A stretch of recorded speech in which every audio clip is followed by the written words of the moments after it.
أعوذ بالله من الشيطان الرجيم. بسم الله الرحمن الرحيم. سبح اسم ربك الأعلى الذي خلق فسوى والذي قدر فهدى والذي أخرج المرعى فجعله غثاء أحوى سنقرئك فلا تنسى إلا ما شاء الله إنه يعلم الجهر وما يخفى ونيسرك لليسرى فذكر إن نفعت الذكرى سيذكر من يخشى ويتجنبها الأشقى. ہائے ہائے، بڑی پیاری صورت ہے، بڑی پیاری صورت ہے سورۃ الاعلیٰ. 19 آیات پر مشتمل یہ آیت سورہ مبارکہ ہے، سورۃ الاعلیٰ، اور مکی صورت ہے. اور اس سورہ مبارکہ کا دعویٰ اور مرکزی مضمون بندگی پر جنت کا راستہ آسان کر دیا جائے گا. جو اپنے رب کی بندگی کرے گا اس کے لیے جنت کے راستے آسان کر دیے جائیں گے. سبح اسم ربک الاعلیٰ، آپ تسبیح بیان کیجئے. تسبیح، سبح، اس کا معنی ہوتا ہے اللہ جل جلالہ کے لیے پاکی بیان کرنا. اللہ تبارک و تعالیٰ کو نقائص سے، عیوب سے، کمزوریوں سے پاک تصور کرنے کا عقیدہ رکھنا کہ اللہ پاک ہر قسم کے نقائص سے پاک ہے، ہر قسم کے عیوب سے پاک ہے، مخلوق کی عادات و اطوار سے پاک ہے، مخلوق کھانے پینے سونے کی محتاج ہے. اللہ پاک ان تمام چیزوں سے پاک ہے. مخلوق میں کمزوری آ جاتی ہے، اللہ کمزوری سے پاک ہے. مخلوق تھکتی ہے، اللہ تھکنے سے پاک ہے. مخلوق دب جاتی ہے، اللہ دبنے سے پاک ہے. مخلوق کی حالت یہ ہے بیمار پڑ جاتی ہے، اللہ اس سے پاک ہے.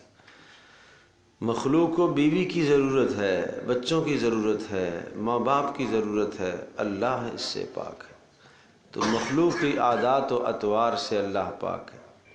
اللہ شریک سے پاک ہے، اس کے ساتھ کوئی شریک نہیں ہے، وہ شراکت داری سے پاک ہے. اللہ پاک کسی دوسرے کو اختیارات سونپنے سے پاک ہے، اختیار سارے اس نے اپنے پاس رکھے. اللہ تبارک و تعالیٰ اولاد کا سلسلہ کسی اور کے سپرد کرنے سے پاک ہے، اور اللہ تبارک و تعالیٰ عالم الغیب ہونے کا سلسلہ کسی اور کو دینے سے پاک ہے. یہ صرف اسی کے پاس ہے، یہ سب اختیارات اسی کے پاس ہیں. تو خلاصہ اگر آپ یہ کہہ دیں کہ سبح اسم ربک الاعلیٰ، پاکی بیان کیجئے، یعنی شریکوں سے بری کر دیجئے اللہ جل جلالہ کو جو آپ کا رب ہے، پروردگار ہے، الاعلیٰ، بلندیوں والا ہے، آپ کا پروردگار ہے. تو جس طرح سے ماں آپ کی محسن ہے، آپ ماں کی طرف کوئی برائی منسوب نہیں ہونے دیتے، تو اللہ بھی تو آپ کا محسن ہے. اس اللہ کی طرف آپ کیوں برائی کو منسوب کرتے ہیں؟ الذی خلق فسوى، جس نے پیدا کیا، خلق، جس نے پیدا کیا. کیا پیدا کیا؟ مفعول محذوف رکھا. الذی خلق کل شیء، جس نے ہر شے کو پیدا کیا. فسوى، اور پیدا کرنے کے بعد ہر عضو کو برابر رکھا. سوا، ہر عضو کو کام میں لگایا. کان کو سپرد کر دیا سننا، آنکھ کو سپرد کر دیا دیکھنا، زبان کو سپرد کر دیا بولنا، ہر عضو کو کام میں لگایا. والذی قدر فہدی. نمبر 3، اللہ وہ ذات ہے قدرہ، جس نے تقدیر لکھی، جس نے رزق کی، جس نے موت کی، جس میں دنیا میں یہ بندہ کیا کرے گا اس کی، جس نے شقی ہونے اور سعید ہونے، نیک بخت اور بدبخت ہونے کی تقدیر لکھی. قدرہ، ماں کے پیٹ میں یہ ساری تقدیرات اس نے لکھ دی کہ یہ کیا بنے گا. اور یا اللہ تو نے تقدیرات تو لکھ دی کہ یہ نیک بنے گا یا یہ بدبخت بنے گا، یہ تو نے لکھ دیا. اگر تو نے لکھ دیا کہ یہ بدبخت بنے گا تو پھر تو یہ بدبخت بنا تو اس کا کیا قصور ہے؟ فرمایا فہدا، اس نے ہدایت کے راستے کھلے چھوڑے تھے، اس نے ہدایت کے راستے کھول دیے تھے. اب دو طالب علم آتے ہیں اور وہ جناب استاذ ان کا جائزہ لے کے فیصلہ لکھ دیتا ہے، یہ طالب علم جو ہے اس کا نام زید ہے، یہ میرے خیال کے مطابق پاس ہو جائے گا اور اچھے نمبروں پہ پاس ہوگا. اور یہ جو دوسرا طالب علم ہے نا، اس کا نام کاشف ہے، میرے خیال کے مطابق یہ فیل ہو جائے گا اور ناکام ہو جائے گا اور اچھے نمبر نہیں لے گا. لیکن ان دونوں طالب علموں کو استاذ نے برابر کی توجہ دی، دونوں کے ساتھ برابر کی محنت کی، اور جب امتحان ہوا نتیجہ آیا تو وہی نتیجہ آیا جیسا کہ استاذ نے لکھا تھا. زید کے بارے میں لکھا تھا کہ یہ اعلیٰ نمبروں پر پاس، کاشف کے بارے میں لکھا تھا کہ یہ ناکام ہو جائے گا، فیل ہو جائے گا. تو ایسا ہی ہوا. تو اب استاذ کو ہم الزام نہیں دے سکتے کہ آپ نے لکھا تھا کہ یہ فیل ہو جائے گا اس لیے فیل ہو گیا. استاد تو یہی کہے گا نا، یہ تو میرا کمال ہے کہ میں نے پہلے سے بتا دیا تھا بھائی، کتابیں تو میں نے اس سے نہیں چھینی تھی، محنت کرتا نا. اسی طرح سے اللہ پاک نے لکھ دیا ہے کہ اس نے کیا کرنا ہے اپنے علم کے مطابق، لیکن اختیار اللہ نے بندے کو دے رکھا ہے. اس لیے فرمایا فہدا، ہم نے ہدایت کے اختیارات اس کو دے رکھے ہیں. آگے آئے گا سورہ بلد کے اندر، ہم نے دونوں راستے اس کے سامنے کھول کے چھوڑ دیے ہیں، نیکی کا راستہ بھی اور گناہ کا راستہ بھی. اس کی مرضی ہے کون سا راستہ اختیار کرتا ہے. پانچویں خوبی، والذی اخرج المرعا، اللہ وہ ذات ہے جس نے اخرجہ نکالا، المرعا سبزہ، زمین سے سبزہ نکالا، چاروں کو نکالا.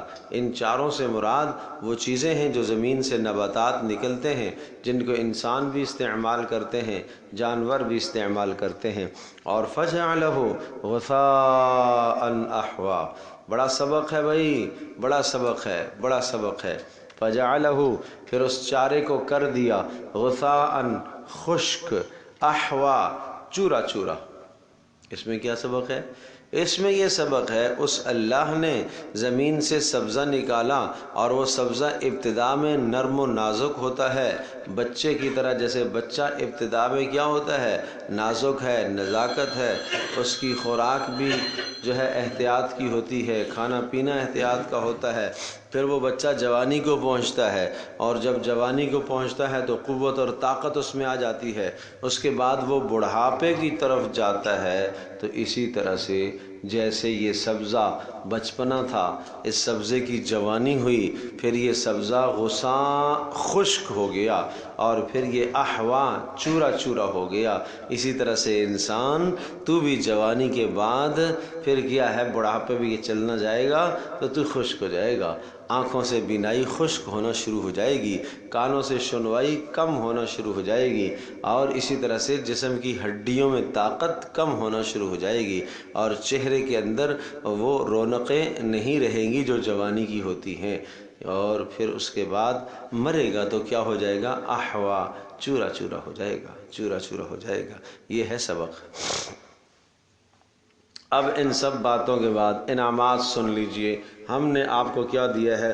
سنقرئک فلا تنسیٰ، اے نبی ہم آپ کو پڑھائیں گے. سنقرئک فلا تنسیٰ، تو پھر آپ نہیں بھولیں گے. اس کی تفصیل پیچھے سورۃ القیامہ میں بھی آ چکی ہے کہ آپ اپنی زبان کو حرکت نہ دیں قرآن کریم کو یاد کرنے کے ساتھ، ہم آپ کو یاد بھی کرائیں گے اور پھر آپ کی زبان سے ہم بیان بھی کروائیں گے۔ تو یہ وہی مضمون ہے سنقرئک فلا تنسیٰ۔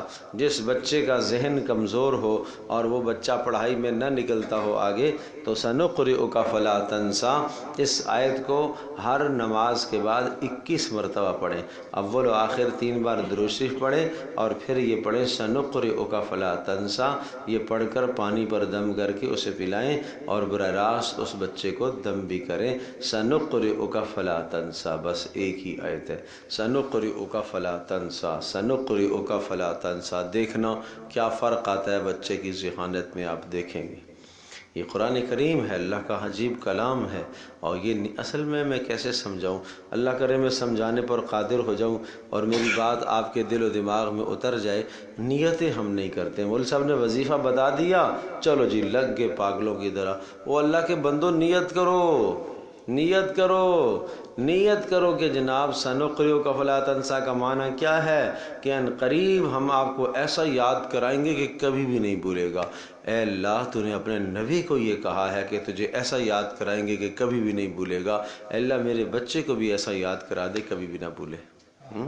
یہ ہے نیت، ہر پڑھنے پر یہ نیت کرو، یہ نیت کرو، یہ نیت کرو، یہ نیت کرو، تو پھر دیکھو کیا وظائف ہمیں پڑھنے آتے نہیں ہیں، پڑھنے آتے نہیں ہیں صحیح، تو پھر فائدہ ہوتا نہیں ہے، پھر مایوس ہو جاتے ہیں۔ الا ماشاء اللہ، ہم آپ کو پڑھائیں گے اور پھر آپ نہیں بھولیں گے، ہاں الا ماشاء اللہ، جو اللہ چاہے گا وہ بھول جائیں گے آپ۔ یہ کیا مطلب؟ جس مضمون کو اللہ پاک نے منسوخ کرنے کا ارادہ کیا، کچھ آیات اس زمانے میں اتریں اور منسوخ ہو گئیں، اور عجیب بات وہ جو منسوخ ہو گئی نا، منسوخ کی کئی قسمیں ہوتی ہیں۔ ایک منسوخ کی قسم یہ ہے کہ منسوخ التلاوت والحکم جمیعاً، تلاوت بھی منسوخ ہو جائے اور اس کا حکم بھی منسوخ ہو جائے۔ جیسے سورۃ الطلاق آپ پڑھ چکے ہیں، وہ 2 رکوعوں پر مشتمل ہے۔ شروع میں سورۃ الطلاق بڑی تھی، یہ سورۃ النساء کی طرح تھی، لیکن وہ باقی سب کے سب مضامین اور احکام بھی منسوخ ہو گئے اور اس کی تلاوت اور اس کے الفاظ بھی کیا ہو گئے؟ منسوخ ہو گئے۔ تو اس کو کہتے ہیں منسوخ التلاوہ والحکم، حکم بھی منسوخ، تلاوت بھی منسوخ۔ اور مزے کی بات یہ ہے کہ وہ جس کا حکم بھی منسوخ ہوتا ہے اور تلاوت بھی منسوخ ہوتی ہے، وہ اللہ پاک اپنے نبی کے ذہن سے بلا دیتا ہے، اور صرف نبی کے ذہن سے نہیں بلا دیتا، سب لوگوں کے ذہن سے بلا دیتا ہے۔ وہ کسی کو یاد نہیں کہ یہ سورۃ طلاق جو بڑی تھی وہ کیا کیا تھا، کسی کو نہیں پتا۔ یہ اللہ کا نظام ہے۔ تو ایک تو یہ ہے۔ دوسری صورت یہ ہوتی ہے منسوخ ہونے کی کہ تلاوت منسوخ ہو جائے، الفاظ یعنی قرآن کریم کے الفاظ منسوخ ہیں لیکن حکم باقی ہو۔ حکم باقی ہو تو وہ جو آیات ہوتی ہے نا، وہ آیات ذہن میں رکھی جاتی ہیں اور وہ آیات لوگوں کو یاد ہوتی ہیں، لیکن یہ کہ وہ قرآن کا حصہ نہیں ہوتی۔ جیسا کہ اگر کوئی شادی شدہ زنا کر لے مرد عورت، تو اس کو کیا کیا جائے گا؟ اس کو رجم کیا جائے گا۔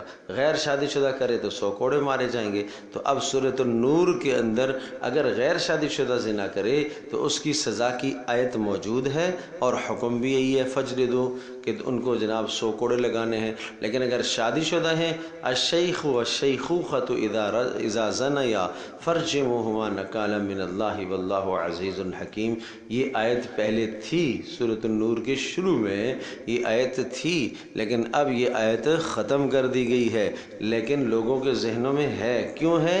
اس لیے کہ اس کا حکم باقی ہے، اس کا حکم باقی ہے۔ اور تیسری صورت منسوخ کی یہ ہوتی ہے کہ جناب منسوخ میں کیا ہو؟ آیت باقی ہو، حکم ختم کر دیا جائے، آیت باقی ہو، حکم ختم کر دیا جائے۔ اس کی مثال جیسے کہ یا ایھا الذین آمنوا سورۃ المجادلہ میں آپ نے پڑھا ہے، وہاں پر یہ حکم ہے کہ جناب اذا ناجیتم الرسول، جب تم رسول سے سرگوشی کرو نا، فقدموا بین یدی نجواکم صدقہ، تو رسول کو سرگوشی کرنے سے پہلے کچھ تھوڑا سا صدقہ دے کے آؤ۔ یہ اس وقت کی بات ہے جب کچھ منافق آپ علیہ السلام کو آ کے مصروف رکھ دیتے تھے تاکہ مخلص صحابہ آپ سے نہ سیکھ سکیں، تو اس پر کہا کہ اگر تمہیں رسول سے کوئی علیحدہ پرائیویٹ بات کرنی ہے نا، تو پھر کچھ صدقہ دے کے آؤ تاکہ پتہ چلے کہ واقعی تمہیں بات کرنی ہے یا ایسے ہی مصروف رکھنے کی کوشش کر رہے ہو۔ تو اب یہ اس پر صرف حضرت علی رضی اللہ تعالیٰ نے عمل کیا. ان کو کوئی خاص بات کرنی تھی، وہ صدقہ دے کے آئے اور رسول اللہ صلی اللہ علیہ وسلم سے بات کی. لیکن صحابہ کو یہ بات بڑی ناگوار گزری. اس لیے ناگوار گزری کہ یا اللہ ہمارے پاس تو صدقے کے پیسے نہیں ہیں اور ہمیں تو روز رسول اللہ صلی اللہ علیہ وسلم سے بات کرنے کی نوبت آتی ہے. تو اس پر اللہ پاک نے کہا اشفقتم ان تقدموا بین یدی نجواکم صدقات، تمہیں یہ خوف ہو گیا، ڈر لگ گیا کہ ہم رسول سے بات کرنے سے پہلے صدقہ کریں گے؟ کوئی بات نہیں، اگر نہیں کر سکتے ہو تو کوئی بات نہیں، جاؤ. اللہ نے رخصت دے دی. تو یہ ہوتا ہے منسوخ تیسری قسم کا، کہ جس میں حکم اٹھا لیا جاتا ہے لیکن آیت رکھ دی جاتی ہے. اور وہ آیت کا رکھنا پھر کسی مصلحت سے ہوتا ہے. اس کی کئی مصلحتیں ہوتی ہیں کہ یہ مصلحت ہے، دیکھو نا صحابہ کی کتنی فضیلت ہے کہ اللہ پاک نے ان کی وجہ سے اپنا حکم اٹھا لیا ہے. یہ اللہ پاک کا نظام ہے. انہ یعلم الجہر وما یخفی، بے شک بے شک بے شک اللہ وہ ذات ہے، یعلم الجہر جو جانتا ہے، جہر یعنی اونچی آوازوں کو بھی، وما یخفی اور مخفی باتوں کو بھی. اور وَنُيَسِّرُكَ لِلْيُسْرَى، میں نے بات یہ کی تھی کہ اللہ کی بندگی کرو گے تو اس پر جنت کا راستہ آسان کر دیا جائے گا. وَنُيَسِّرُكَ لِلْيُسْرَى، اور ہم آپ کو توفیق دے دیں گے. نُيَسِّرُكَ ہم آپ کو توفیق دے دیں گے، لِلْيُسْرَى آسانی والی چیز کے لیے، مراد جنت ہے. فَذَكِّرْ آپ نصیحت کیجئے، إِن نَفَعَتِ الذِّكْرَى اگر نصیحت فائدہ دے تو نصیحت کیجئے. پتہ چلے کہ اگر نصیحت فائدہ نہیں دیتی ہے تو پھر آدمی کو چپ ہو جانا چاہیے، چپ ہو جانا چاہیے. کسی جگہ پر نصیحت کارآمد ثابت ہوتی ہے تو آپ نصیحت کیجئے. اگر آپ کی نصیحت مؤثر ثابت نہیں ہو رہی ہے اور اگلا مجمع ایسا نہیں ہے اور جناب اعلیٰ ان کے اندر سننے کا جذبہ ہی نہیں ہے اور وہ آپ کی نصیحت سے چڑ رہے ہیں تو مت نصیحت کیجئے، سائڈ پہ ہو جائیے، کنارے پہ ہو جائیے، نہ نصیحت کیجئے. سیذکر من یخشی، سیذکر ان قریب، سیذکر من یخشی کیا ہوگا؟ سیذکر یاد کر لے گا، نصیحت حاصل کرے گا، من وہ شخص، یخشی جو ڈرتا ہے، وَيَتَجَنَّبُهَا الْأَشْقَى اور دور رہے گا، وَيَتَجَنَّبُ اور دور رہے گا نصیحت سے. نصیحت فائدہ نہیں دے گی اس شخص کو، الاشقا جو بدبخت ہوگا. بدبخت کو نصیحت فائدہ نہیں دیتی، وہ نصیحت سے دور رہتا ہے، نہ وہ سننا چاہتا ہے نہ وہ نصیحت کے ماحول میں بیٹھنا چاہتا ہے. یہ بد نصیبی کی نشانی ہے، یہ بد نصیبی کی نشانی ہے. بھائی اپنے ماحول میں، اپنے گرد و نواح میں دیکھ لے، اگر گھر میں کوئی آدمی نصیحت کو قبول کرنے کی صلاحیت نہیں رکھتا، بشرطے کہ نصیحت صحیح طریقے سے کی جائے، اور وہ نہیں قبول کرتا تو یہ اس کی شقاوت اور بدبختی کی نشانی ہے. الذی یصلی النار الکبریٰ اس کو ڈالا جائے گا دوزخ میں، النار دوزخ میں، الکبریٰ بڑی بڑی آگ میں ڈالا جائے گا. ثم لا یموت پھر نہیں مرے گا، فیہا اس جہنم میں، ولا یحیا اور نہ زندہ رہے گا.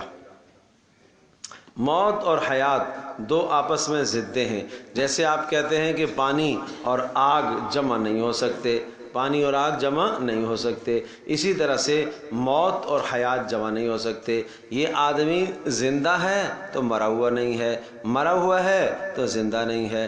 جب تک جناب آخر دم تک ہم نچوڑتے ہیں وینٹیلیٹر پر، نچوڑتے ہیں نچوڑتے ہیں نچوڑتے ہیں، اور جب تک گنجائش بنتی ہے ہم اس کو مرا ہوا نہیں سمجھتے، اس کو زندہ ہی سمجھتے رہتے ہیں. ٹھیک ہے جی.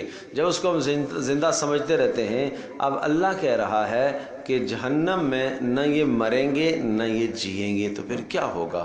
بیچ کی کوئی صورت تو نہیں ہوگی. معنی یہ ہوا کہ اصل میں جئیں گے تو صحیح، لیکن جینے کے جو مقاصد ہوتے ہیں وہ مقاصد نہیں حاصل ہوں گے.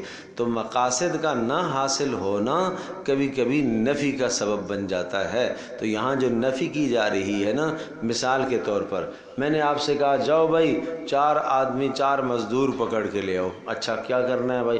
یہ بڑی ایک الماری ہے، یہ اٹھوانی ہے، 4 مزدور لے کے آؤ، ہٹے کٹے تندرست مضبوط قسم کے 4 مزدور لے کے آؤ.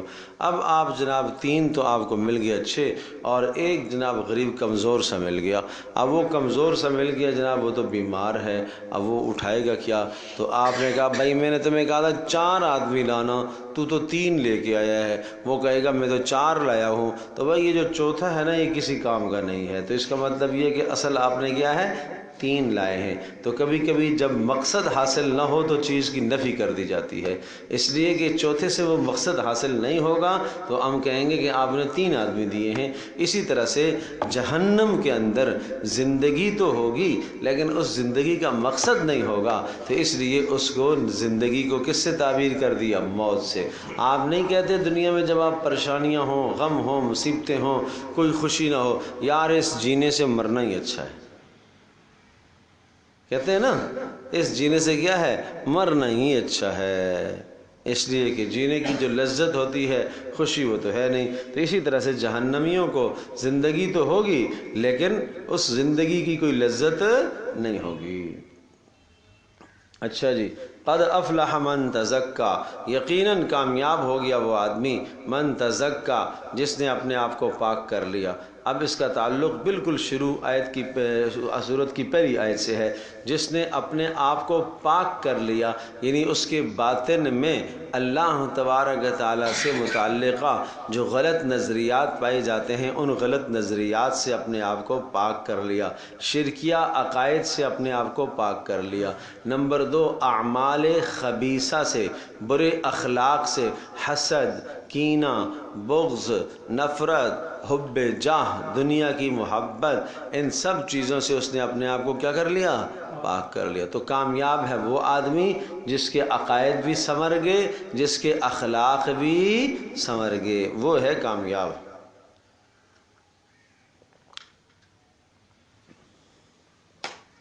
وَذَكَرَ اسْمَ رَبِّهِ فَصَلَّى، اور اس نے نام لے لیا اپنے رب کا، ذکر، اور اس نے یاد کیا اسم ربہ، اپنے رب کے نام کو یاد کیا، فصلى، اور اس نے نماز پڑھی. اس سے مراد وذکر اسم ربہ سے اس سے مراد تکبیر تحریم ہے، اللہ اکبر کہہ کر پھر آدمی نماز پڑھتا ہے. بل تؤثرون الحیات الدنیا، اب یہ سورت کا ایک دوسرا حصہ اصل میں قد افلح سے شروع ہو رہا ہے اور اسی پر مزید توضیح ہے، وضاحت ہے. بل تؤثرون الحیات الدنیا، اللہ کے بندو تم تو کامیابی چاہتے نہیں ہو، تم کیا کرتے ہو؟ تؤثرون، تم پسند کرتے ہو، تم ترجیح دیتے ہو، الحیات الدنیا، دنیا کی زندگی کو تم ترجیح دیتے ہو، دنیا کی زندگانی کو، عارضی نفع کو تم ترجیح دیتے ہو. والآخرۃ خیر وابقی، حالانکہ آخرت زیادہ بہتر ہے اور زیادہ باقی رہنے والی ہے. خیرن، زیادہ بہتر ہے، دنیا کی نعمتوں سے زیادہ بہتر ہے، وابقی، اور باقی رہنے والی ہے. تو لہٰذا تمہیں کیا کرنا چاہیے؟ آخرت کو ترجیح دینی چاہیے. دنیا اور آخرت دونوں کو لے کے چلتے رہو، منع نہیں ہے میرے پیارو، لے کے چلو. لیکن جہاں پر دنیا اور آخرت کا ٹکراؤ آ جائے تو پھر کیا کر لو؟ آخرت کو ترجیح دے دو. ان ھذا لفی الصحف الاولی، یہ مضمون جو ہم نے آپ کو بتایا ہے یہ گزشتہ صحیفوں میں بھی تھا، صحف ابراہیم و موسیٰ. اور وہ گزشتہ صحیفے کون سے ہیں؟ ابراہیم علیہ السلام کے صحیفے اور موسیٰ علیہ السلام کے صحیفے، ان میں بھی یہ مضامین آ چکے ہیں. تو یہ اشارہ اس بات کی طرف ہے کہ یہ آپ کو بتائی جانے والی بات کوئی نئی بات نہیں ہے، یہ پہلے سے چلی آ رہی ہے. اس کے بعد سورۃ الغاشیہ. غاشیہ کا معنی ہے ڈھانپنے والی، یہ قیامت کا نام ہے غاشیہ، ڈھانپنے والی. اور اس میں 26 آیا، اور اس سورہ مبارکہ کے اندر کل 26 آیات ہیں. یہ بھی مکی صورت ہے، ایک رکوع پر مشتمل ہے. اور کبھی کبھی اللہ جل جلالہ انداز اختیار کرتا ہے اس طرح سے، حل اتاک حدیث الغاشیہ، کیا تجھے پتہ چلا، کیا تجھے کچھ خبر ہے؟ الغاشیہ، ڈھانپنے والی کی تجھے کوئی خبر ہے؟ اس سب لوگوں کو جو اپنے اندر سمیٹ لے گی اس کی کچھ خبر ہے؟ سب لوگوں کو ڈھانپ لے گی اس کی تجھے کچھ خبر ہے؟ نہیں سمجھے؟ جیسے آپ کہتے ہیں آپ کے پڑوسی نے کوئی حرکت کی ہو، پتہ ہے آج کیا ہوا، پتہ ہے، اب یہ شوق دلانے کے لیے آپ پوچھتے ہیں تاکہ اگلا متوجہ ہو جائے۔ اسی طرح سے اللہ سوال کرتا ہے، هل اتاک حدیث الغاشیہ، کیا آپ کے پاس خبر پہنچی ہے ڈھانپ لینے والی کی، جو سارے جہان کو کیا کر لے گی، ڈھانپ لے گی۔ اچھا وہ کیا ہے، وہ قیامت ہے۔ اچھا اس دن پھر کیا ہوگا، وجوہ، بعض چہرے، بعض چہروں سے مراد لوگ ہیں نا، اور چونکہ چہرے سے انسان کی شناسائی ہوتی ہے اس لیے قرآن چہرے کو ذکر کرتا ہے، باقی سارے جسم کو چھوڑ دیتا ہے۔ وجوہ، اس دن کچھ چہرے ایسے ہوں گے، یومئذ، اس دن، خاشعہ، جھکے ہوئے ہوں گے، کیا ہوں گے، جھکے ہوئے ہوں گے، عاملۃ، کام کرنے والے ہوں گے، ناصبہ، تھکے ہوئے ہوں گے، تصلا، داخل ہوں گے، نارن، آگ میں، حامیہ، گرم آگ میں، کھولتی ہوئی آگ میں، تپتی ہوئی آگ میں داخل ہوں گے۔ تسقا، پلایا جائے گا ان کو، من عین آنیہ، عین چشمہ، آنیہ گرم، گرم چشمے سے ان کو پلایا جائے گا۔ لیس لہم طعام، نہیں ہوگا ان کے لیے کھانا، الا من ضریع، مگر ضریع کا کھانا ہوگا۔ ضریع کہتے ہیں کانٹے دار کھانا، کانٹے دار کھانا ہوگا، جھاڑیوں کا کھانا ہوگا۔ لا یسمن، جو موٹا نہیں کرے گا، ولا یغنی، نہ نفع دے گا، من جوع، کس سے، بھوک سے، نہ بھوک سے نفع دے گا، مانا بھوک دور نہیں کرے گا، اور نہ وہ کیا کرے گا، موٹا کرے گا۔ اب یہ جو تذکرہ آیا ہے کہ کچھ چہرے ایسے ہوں گے، خاشعہ، جو جھکے ہوئے ہوں گے، یاد رکھیے گا میرے پیاروں، میرے عزیزوں، اس سے مراد وہ لوگ ہیں جو اس دنیا کے اندر اعمال صالحہ تو کرتے ہیں لیکن اعمال صالحہ کرنے کے باوجود بھی جہنم میں جائیں گے، دو وجہوں سے۔ نمبر ایک، یا تو اعمال صالحہ میں اخلاص نہیں ہے، اللہ کی رضا نہیں ہے۔ نمبر دو، یا اعمال صالحہ میں محمد رسول اللہ صلی اللہ علیہ وسلم کی اتباع نہیں ہے۔ اگر یہ دو چیزیں آپ کے عمل میں نہیں ہیں تو آپ کا عمل اللہ کے ہاں بیکار ہے۔ تھکا دو اپنے آپ کو جتنا مرضی ہے لیکن اس عمل پر ملنے والا کچھ نہیں ہے۔ اگر عمل میں اخلاص نہیں ہے تو تب بھی عمل بیکار، اگر عمل میں اتباع نہیں ہے تو تب بھی عمل کیا، بیکار۔ حضرت عمر رضی اللہ تعالی عنہ کے پاس ایک شخص آیا، یا بعض نے کہا کہ ایک جگہ سے حضرت عمر گزرے اور ایک راہب تھا تو وہ عبادت کر رہا تھا، عیسائیت کے مذہب پر تھا، اور عبادت بھی کیسے کرتا تھا، وہ کھڑے ہو کے عبادت کرتا تھا، ایک ٹانگ بھی کھڑی رکھتا تھا اور ایک ہاتھ بھی اوپر کر لیتا تھا، اور اس کی وجہ سے اس کا جسم سوکھ گیا تھا اور اس کا چہرہ سوکھا ہوا اور مرجھایا ہوا، عبادت کرتے کرتے کرتے تھک گیا اور جسم کمزور پڑ گیا۔ حضرت عمر اس کو دیکھ کر رونے لگے۔ لوگوں نے کہا حضرت یہ تو عیسائی ہے، کہا جبھی تو رو رہا ہوں کہ اتنی محنت بیچارہ تو کرتا ہے لیکن محنت اس کی ساری رائے گاں ہے، اس لیے کہ محمد رسول اللہ صلی اللہ علیہ وسلم کی اتباع نہیں ہے۔ ارے سمجھے، آج لوگ کہتے ہیں اللہ کا نام تو لے رہا ہے نا بھائی، اللہ کا نام تو لے رہا ہے میرے پیارو، اللہ کا نام لو لیکن اس طرح سے اللہ کا نام لو جیسے محمد رسول اللہ صلی اللہ علیہ وسلم نے لیا ہے۔ خواہشات کے مطابق دین نہیں ہے، دین کو خواہشات پر مت لگاؤ۔ تو اب یہ سمجھو وجوہ، اس دن کچھ چہرے، خاشعہ، جھکے ہوئے ہوں گے ذلت کے مارے، عاملۃ، کام کیا ہوا ہوگا انہوں نے دنیا میں، اعمال کیے ہوں گے، ناصبہ، تھکے ہوئے ہوں گے لیکن اس کے باوجود بھی تصلا، داخل ہو رہے ہوں گے، کہاں، نارن، آگ میں، حامیہ، دہکتی آگ، گرم آگ، تسقا، انہیں پلایا جائے گا، من عین آنیہ، کیسے چشمے سے، گرم چشمے سے، لیس لہم طعام الا من ضریع، تو ان کو نہیں دیا جائے گا کھانا، الا من ضریع، مگر زری دیا جائے گا۔ اب یہ ذریع جو ہے نا، عرب میں ایک جھاڑی تھی ذریع، تو لوگ کہتے تھے مشرکین، ارے بھائی آپ نے کہا کہ ذریع اس کو دیا جائے گا تو ٹھیک ہے، ذریع کانٹے دار تو ہے لیکن آدمی اس کو کانٹے دائیں بائیں کر کے کھا لے، ہمارے اونٹ بھی تو ذریع کو کھاتے ہیں، ہمارے اونٹ بھی ذریع کو کیا کرتے ہیں، کھاتے ہیں، تو لہٰذا ہم بھی کسی نہ کسی طرح سے مجبوری میں کھا لیں گے، کوئی مسئلہ نہیں ہے، ٹینشن نہیں ہے، ٹھیک ہے، تکلیف ہے۔ اس پر فرمایا یہ پیارو، یہ ذریعہ آخرت کا ہے، یہ کیا کرے گا؟ لا یسمن، نہ تو تمہیں موٹا کرے گا، ولا یغنی من جو، نہ بھوک کا فائدہ دے گا۔ اس لیے کہ غذا کھانے کے دو مقاصد ہوتے ہیں، صحت کا حصول ہوتا ہے، بھوک کا مٹانا ہوتا ہے، صحت کا حصول اور بھوک کا مٹانا۔ تو اس غذا سے یہ دونوں فائدے نہیں ہوں گے، نہ تو صحت کا حصول ہے نہ بھوک مٹے گی۔ اللہ اکبر، اللہ اکبر۔ تو پتہ چلا کہ جو کھانا ہم کھاتے ہیں اس کھانے میں بھوک مٹانے کی صلاحیت اللہ نے رکھی ہے۔ اگر اللہ پاک اس کی صلاحیت چھین لے، جیسے آخرت کے کھانے ہوں گے، بھوک مٹانے کی صلاحیت اللہ اسے چھین لے گا، ختم کر لے گا، تو وہ بھوک نہیں مٹا سکیں گے۔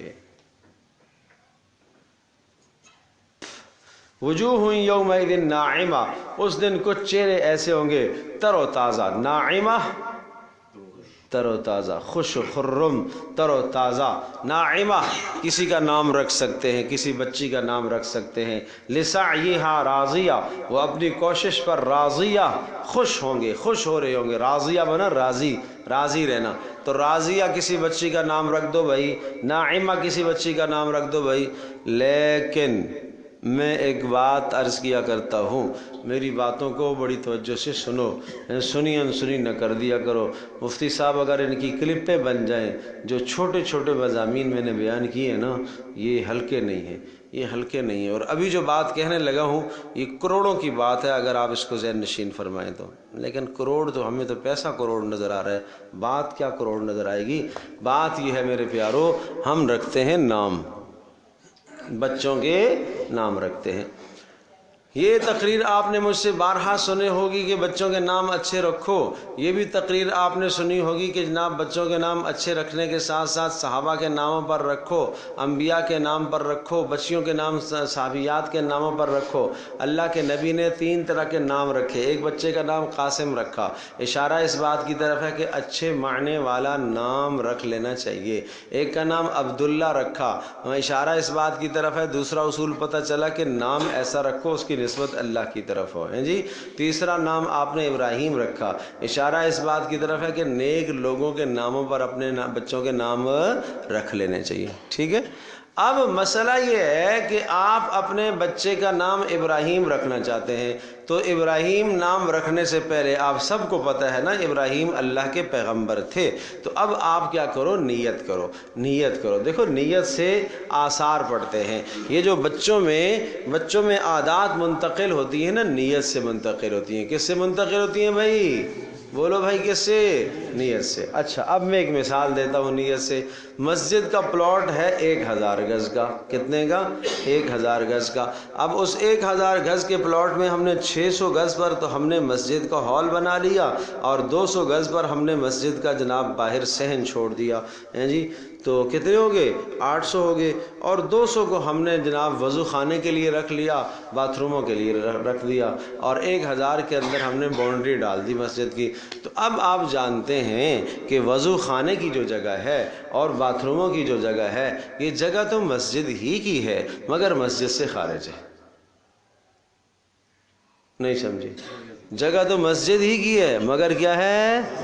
مسجد سے خارج ہے۔ یہاں اگر کوئی آدمی نماز پڑھے گا تو یہ نہیں کہا جائے گا اس نے مسجد میں نماز پڑھی۔ ہاں اگر صفوں کا اتصال ہو گیا تو پھر تو مسجد ہی کے حکم میں ہو جائے گی، لیکن اگر صفوں کا اتصال نہیں ہے، وہ یہاں آ کے نماز پڑھتا ہے، تو وہ مسجد میں نماز پڑھنے والا شمار نہیں کیا جائے گا۔ معتکف وہاں نہیں آ سکے گا، اس لیے کہ یہ حصہ مسجد سے کیا ہے؟ بولو، خارج ہے۔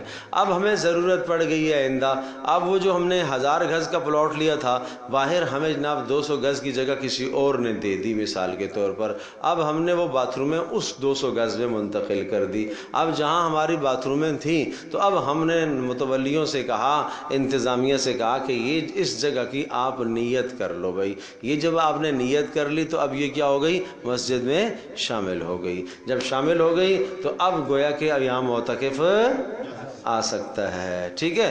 پھر آگے جناب کسی اور کو اللہ پاک نے دل میں ڈال دیا, 200 گز اور جگہ ہمیں آگے مل گئی, مزید ہم توسیع کر رہے ہیں, وہ والی باتھ روموں کا حصہ بھی ہم نے مسجد میں شامل کر دیا. تو اب بھی عوام نے نیت کی تو وہ کیا ہو جائے گا, بولو, مسجد میں شامل ہوتا چلا جائے گا.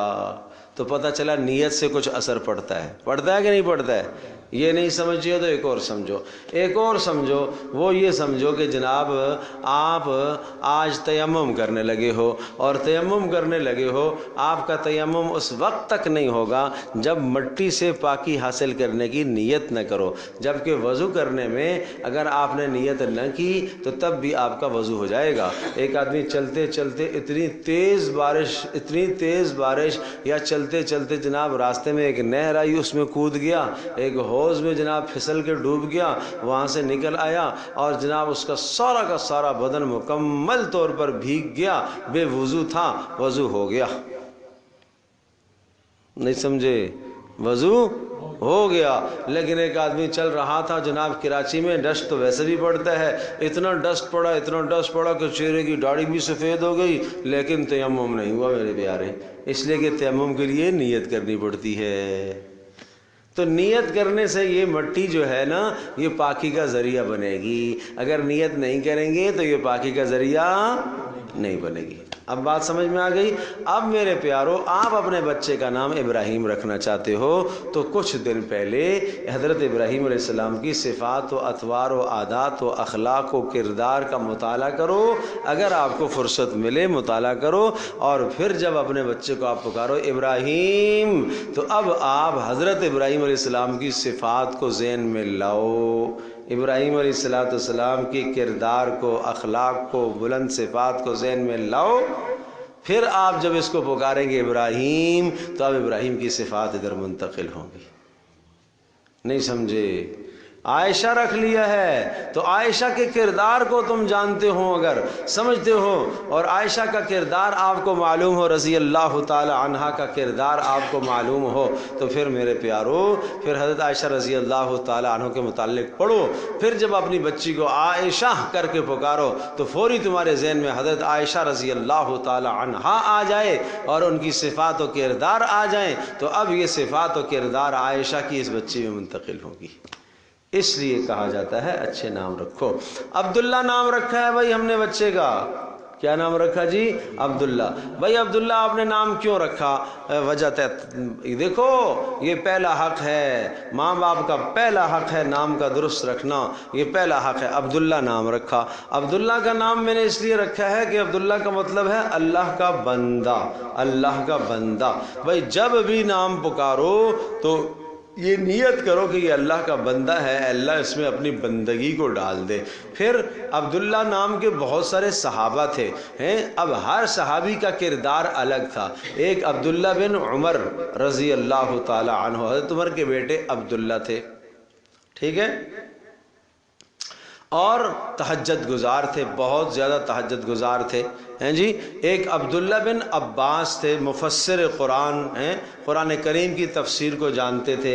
ایک عبداللہ بن مسعود تھے, رسول اللہ صلی اللہ تعالی علیہ وسلم کے وہ کیا ہے, خادم تھے, اور بڑے عالم تھے. اور عبداللہ بن عمر اتباع نبوی میں, رسول اللہ صلی اللہ علیہ وسلم کی اتباع اور پیروی میں صحابہ میں نمبر 1 تھے, پہلے نمبر پر تھے. اور ایک تھے عبداللہ بن عمر بن عاص رضی اللہ تعالی عنہ, وہ عبادت گزار تھے, ساری رات نفل پڑھتے رہتے تھے. اور جناب شادی ہو گئی ہے, پہلی رات کی دلہن آئی ہے, اس سے کہا کہ بھائی جو تم یہاں بیٹھو, میں 2 نفل پڑھ لیتا ہوں. نفل پڑھ لیتے ہیں, پھر ہم بیٹھیں گے بات چیت کریں گے. وہ اللہ کے بندے نے نفل شروع کیے تو فجر کر دی. کیا ہو گیا؟ فجر ہو گئی. اتنے لمبے نفل, وہ بیوی انتظار. صبح ماں نے پوچھا, ہاں بھائی کیا حال ہے؟ بہو سے پوچھا کیسا پایا میرے بیٹے کو؟ بڑا عبادت گزار ہے. ماں سمجھدار تھی, سمجھ گئی کہ یہ کیا کہہ رہی ہے. یہ دبے الفاظ میں گلے شکوے ہوتے ہیں, دبے الفاظ میں, سمجھے بھائی؟ ہاں, یہ نہیں کہا کیسی لے کیا کہاں میرا رشتہ کرا دیا ہے, یہ تو بت ہے, ساری رات تو بس صوفی بنا رہا. طریقے سے گرا کیا ہے نا. اچھا چلو رسول اللہ صلی اللہ علیہ وسلم کے پاس لے گئی عبداللہ اپنے بیٹے کو.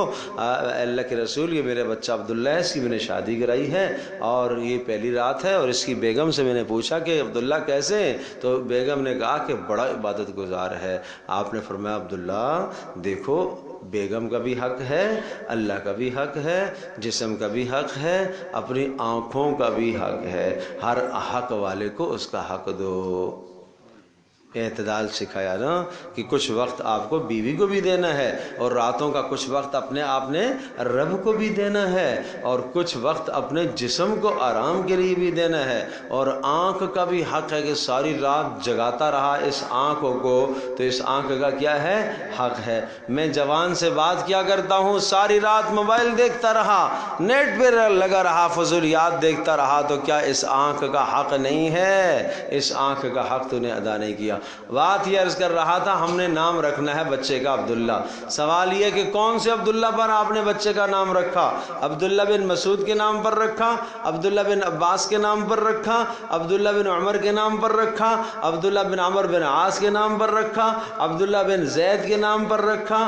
کون سے عبداللہ کے نام پر رکھا متعین کر لو. لیکن جس صحابی کو متعین کرو گے وہ ستارہ ہی ستارہ ہے، اس کی طرف آپ رکھو گے نیت تو آپ ہدایت پایا جاؤ گے. تو جس کی نیت آپ کرتے ہو نا، پھر اس صحابی کی زندگی پڑھو، اپنے بچے کو بھی سناؤ. دیکھو بیٹا تیرا نام ہم نے عبداللہ بن عمر کے نام پر رکھا ہے. دیکھو عبداللہ بن عمر رسول اللہ کی اتباع میں بہت آگے تھے. دیکھو بیٹا پانی پینا ہے یوں پینا ہے، دیکھو سونا ہے یوں سونا ہے. یہ ہے تربیت میرے پیارو. اللہ پاک مجھے بھی اور آپ کو ہم سب کو توفیق عطا فرمائے. اب سچی بات بتاؤ، آج تک کسی نے نام رکھتے وقت ایسی نیت کی تھی؟ اگر یہ نیت ہو تو آگے کا آدھا مسئلہ تو یہیں سے حل ہو جائے. لیکن بیٹھیں گے کسی مولوی کے پاس تو بات بنے گی، کوئی تفسیر کی کلاس میں جڑیں گے تو بات بنے گی. بھائی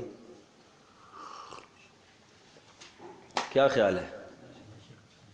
تو اب جن کے مراحل زندگی کے ان سے گزر گئے، مزید اب امید اور توقع نہیں ہے تو پوتوں میں نیت کر لو بھائی. پوتوں میں نیت کر لو، ٹھیک ہے، نواسوں میں نیت کر لو. انشاءاللہ اللہ تبارک و تعالیٰ کسی نواسے کو اتنا چڑھا دے، کسی پوتے کو اللہ اتنا بلند مقام عطا فرمائے کہ آپ کی دنیا اور آخرت کو سنوارنے کا ذریعہ بن جائے. کیا خیال ہے؟ چلو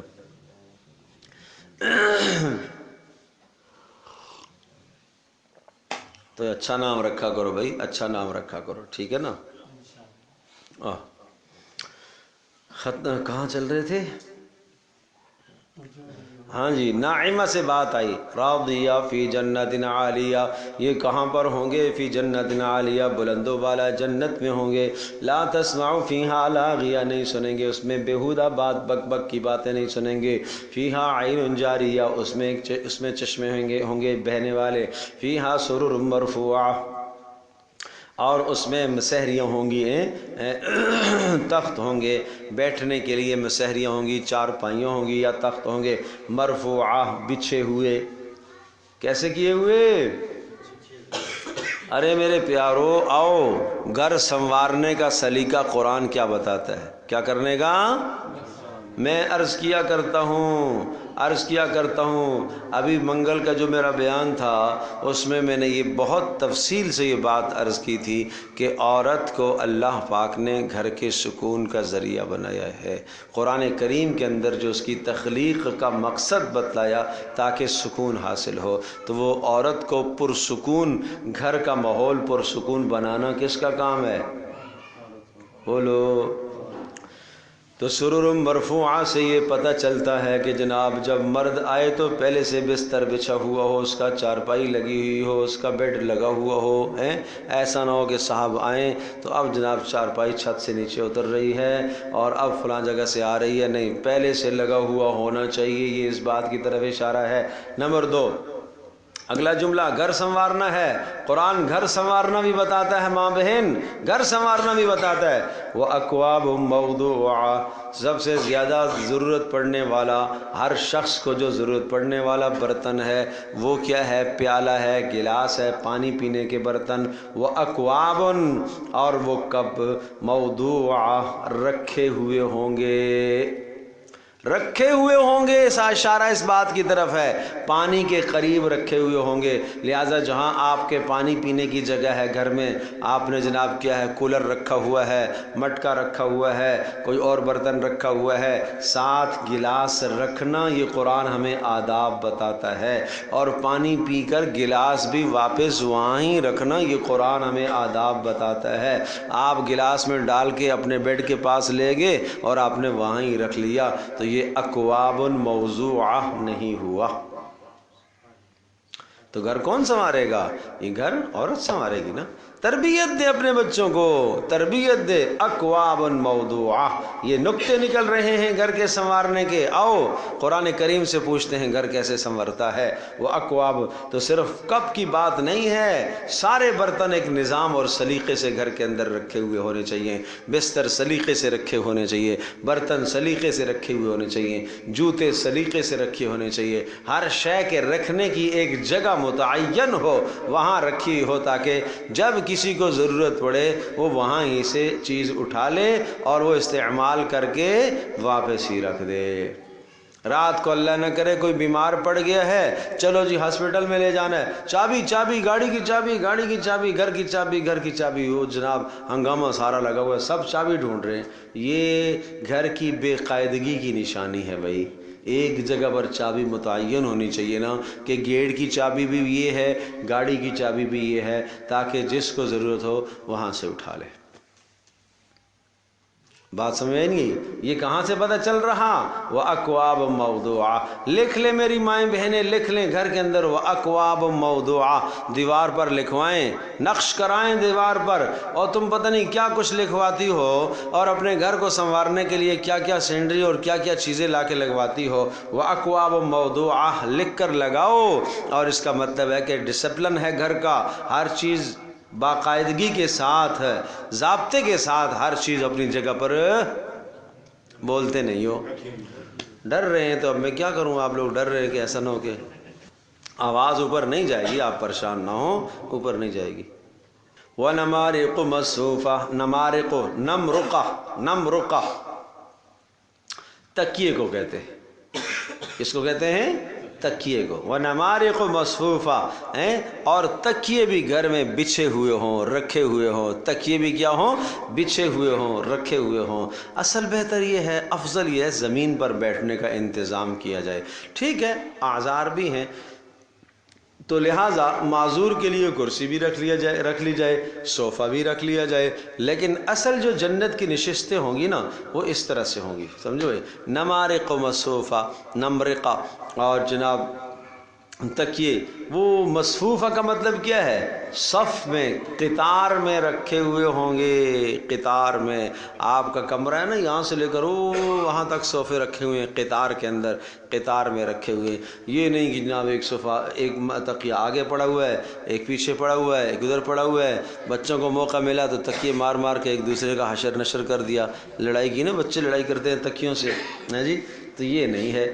وَأَكْوَابٌ مَوْضُوعَةٌ وَنَمَارِقُ مَصْفُوفَةٌ وَزَرَابِيُّ مَبْثُوثَةٌ، اور دریاں اور قالینیں، غالیچے بچھے ہوئے ہوں گے، ہیں زرابی، غالیچہ بھی مبثوثہ، بچھا ہوا ہوگا۔ یہ بچھا ہوا ہو جانا یہ بھی گھر کے عمدہ ہونے کی نشانی ہے۔ یہ قرآن گھر کا سنوارنا بتا رہا ہے۔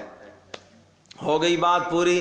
افلا ينظرون الى الابل كيف خلقت، اب آ جاؤ تمہیں بتاتے ہیں۔ افلا ينظرون، کیا نہیں دیکھتے یہ لوگ؟ الى الابل، اونٹ کی طرف، كيف خلقت، کیسے اس کو بنایا۔ ہائے ہائے ہائے، 4 دعوت فکر دی ہیں، کتنی؟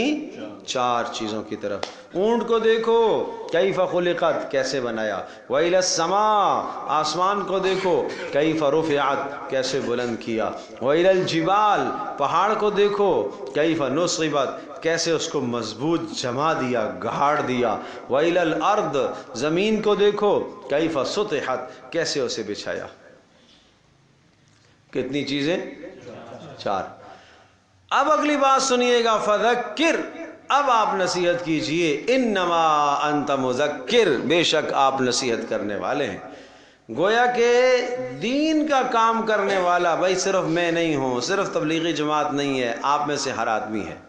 ہر آدمی اپنے اندر یہ 4 خوبیاں پیدا کرے جن خوبیوں کا تذکرہ پیچھے آیا ہے. نمبر 1 اونٹ کی خوبی، نمبر 2 آسمان کی، نمبر 3 پہاڑ کی، نمبر 4 زمین کی. ایک بات تو آپ یہ سمجھیے کہ عرب جب سفر کرتے تھے نا تو یہ 4 چیزیں ہر وقت سامنے ہوتی تھیں. اونٹ سفر سواری کے لیے استعمال ہوتا تھا. صحراؤں میں لق دق صحراؤں میں جب جاتے تھے تو راتوں کو راستے پتہ کرنے کے لیے ستاروں کو، آسمان کو دیکھتے تھے. اور بڑے بڑے پہاڑ بھی نظر آیا کرتے تھے، اور زمین تو ہے ہی ہے یہ نظر آتی تھی. تو اس لیے دعوت فکر ان کو دی ہے کہ دیکھتے نہیں ہو اونٹ کو ہم نے کیسا عجیب الخلقت ایک قداور جانور پیدا کیا، لیکن تم میں سے ادنا آدمی کے تابع اس کو کر دیا، سرکش نہیں بنایا نا. تو اس کی اتباع دیکھو، وہ مالک کی اتباع کیسے کرتا ہے. آسمان کو ہم نے کتنا بلند بنایا، اس کو تو دیکھو نا. اور اسی طرح سے جبال کو ہم نے کتنا بہترین بنایا، پہاڑوں کو، اور عرش کو ہم نے کتنا بہترین بنایا. اچھا مزے کی بات ایک اور بتاؤں، یہ بعض مفسرین نے یہاں پر لکھا ہے کہ وہ جو تھا نا سرر مرفوعہ، پیچھے تھا نا سرر، 4 چیزیں تھیں نا، سرر مرفوعہ، اکواب، نمارق، زرابی. کتنی چیزیں تھیں؟ 4 چیزیں تھیں نا.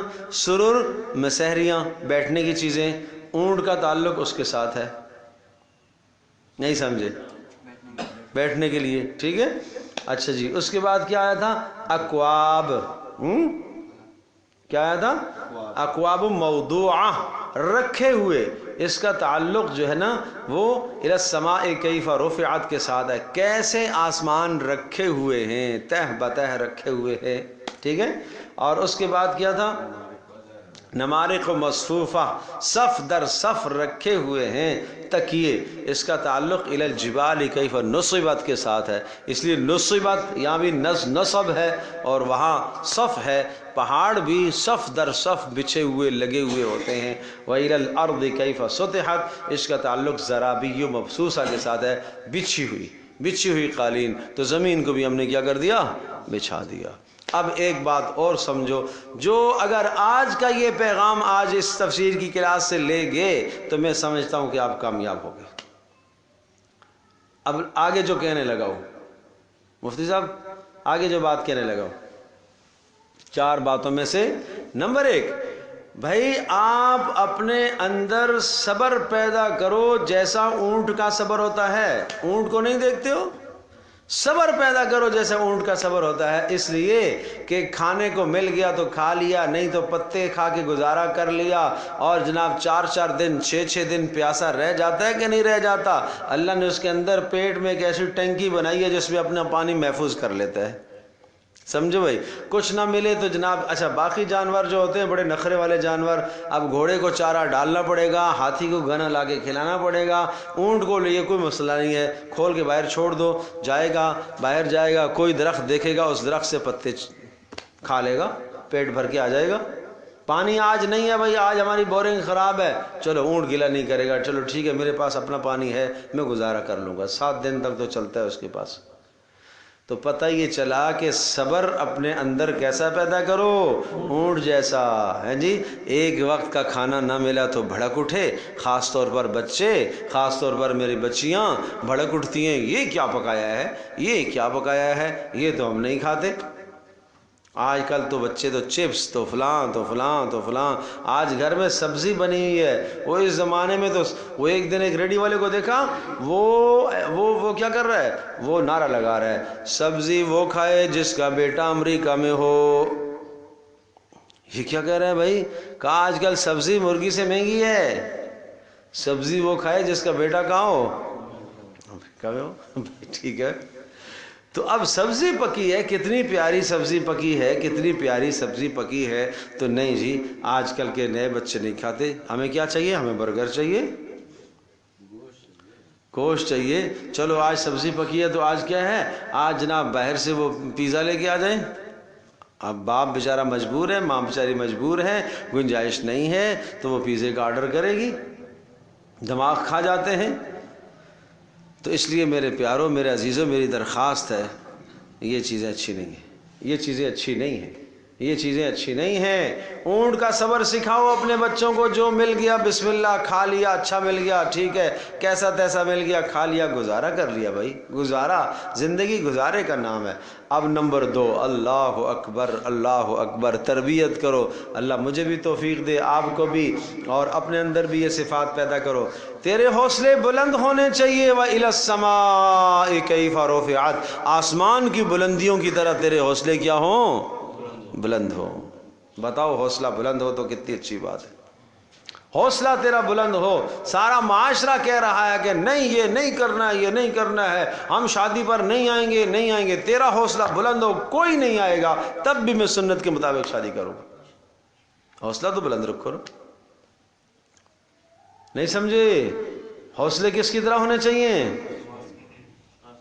بلندی کے ساتھ ساتھ حوصلے مضبوط بھی ہونے چاہیے۔ پتہ چلا جناب ایک ہوا کا جھکڑ آیا تو سارے کے سارے حوصلے ڈھیر ہو گئے، سارے حوصلے مولوی صاحب کی تقریر سے بن گئے تھے، گھر میں آ گیا بیوی صاحبہ نے سارے حوصلے ڈھیر کر دیے۔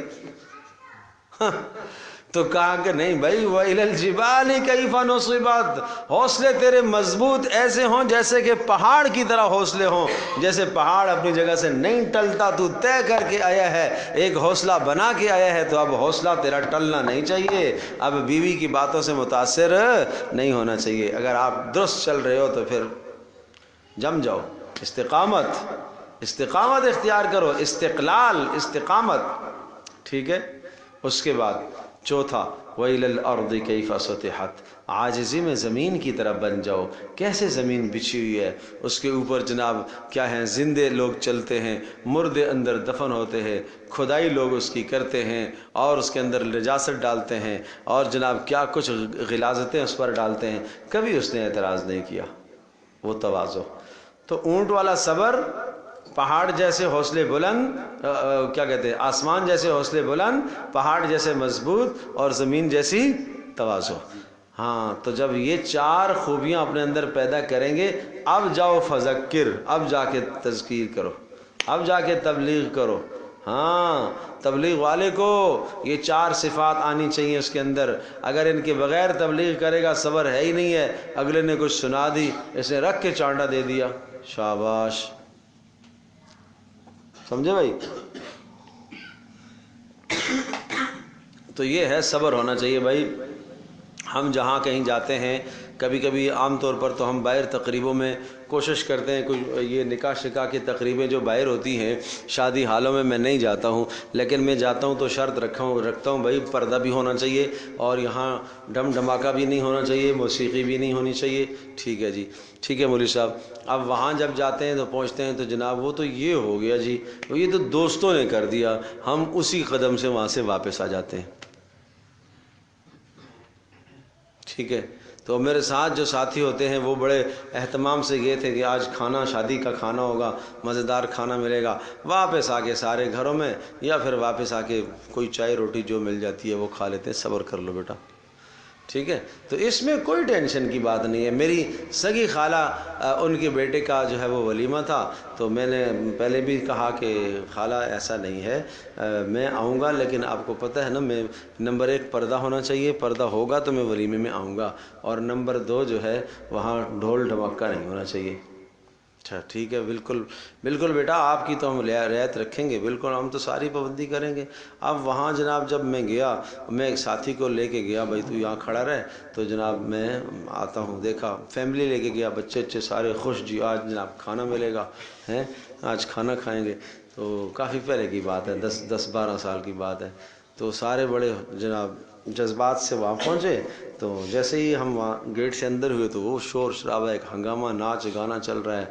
تو میں نے اپنی خالہ کو باہر بلایا، اور باہر بلوا کر خالہ سے دلاسا لیا، سلام کیا، مصافحہ کیا۔ میں نے کہا خالہ بس میں آ گیا ہوں نا، آپ نے کہا تھا آنا ہے، اب میں جا رہا ہوں۔ کہا نہیں ایسا کیسے ہو سکتا ہے؟ میں نے کہا ایسا کیسے ہو سکتا ہے کہ میں اندر آؤں؟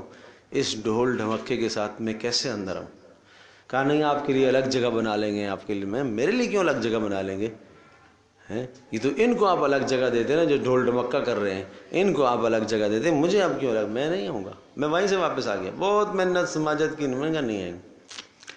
پھر دوسرے دن تیسرے دن جناب خالہ وہ سارا جناب 2 کلو چاول، آلو، مرغی، ایسا ہمارے یہاں جو کھانا نہ کھائے ناراض ہو جاتا ہے نا، تو اس کے لیے پھر یہ کرتے ہیں کہ اس کے گھر میں پھر ہم کھانا دے کے آتے ہیں، لیکن کچا دے کے آتے ہیں، مطلب ہے کہ چاول بھی، مرغی بھی، تیل بھی، ساری چیزیں جو وہاں تھیں نا وہ سارا کا سارے آئٹم کچے دے کے آتے ہیں۔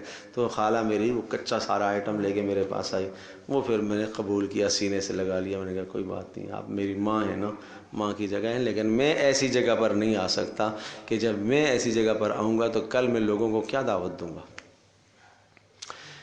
تو اس کو میرے پیاروں کہتے ہیں استقامت۔ اللہ کی قسم آج تک یہ میں آپ کو تجربے کی بات بتا رہا ہوں، آج تک ان کے دلوں میں اس کے بعد سے میری محبت اور بڑھ گئی۔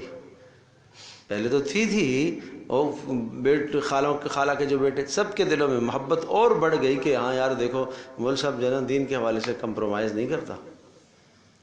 تو یہ آپ نہ کہیں کہ لوگ کیا کہیں گے، اللہ کی رضا کے لیے آپ نے کیا ہے تو جناب انشاءاللہ محبتیں پیدا ہوں گی، آپ فکر نہ کریں۔ چلے تو بھائی عزائم آپ کے کیسے ہونے چاہیے؟ پہاڑوں کی طرح مضبوط ہونے چاہیے، اور بلند ہونے چاہیے کس کی طرح؟ آسمان۔ فذکر انما انت مذکر لست علیہم بمسیطر الا من تولی وکفر، آپ دروغہ نہیں ہے، لست علیہم بمسیطر، اور آپ جناب ان پر دروغہ نہیں ہے، الا من تولی وکفر، ہاں جو منہ موڑے گا اور کفر کرے گا، فیعذبہ اللہ، اللہ اسے عذاب دے گا، العذاب الاکبر، بڑا عذاب دے گا، ان الینا ایابہم، پھر ہماری طرف لوٹ کر آنا ہے، ثم ان علینا حسابہم، پھر ہم ہی ان کا حساب و کتاب کریں گے۔ بھائی الحمدللہ رب العالمین والصلاة والسلام علی سید الانبیاء والمرسلین وعلی آلہ وصحبہ امتی اجمعین۔